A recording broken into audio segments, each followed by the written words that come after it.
এখানে আমার আব্বুর টমেটো বাগান। এখানে বেশ অনেক টমেটো গাছ একসাথে, দেখতেই কি ভালো লাগতেছে তাই না? এই যে দেখুন, প্রতিটা গাছে টমেটো ঝুলে আছে।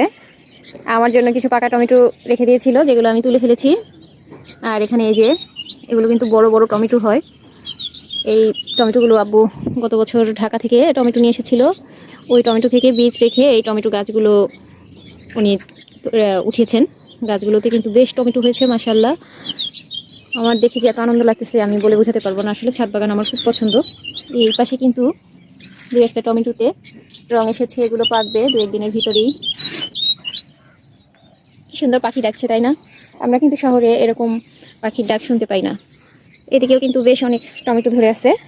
এই যে দেখুন, এই যে কত সুন্দর প্রতিটা গাছে টমেটো ধরে আছে। আসলে এগুলো দেখলেই মন ভালো হয়ে যায়। সবুজ প্রকৃতির ভিতরে থাকলে কখনো মন খারাপই হয়তো হয় না।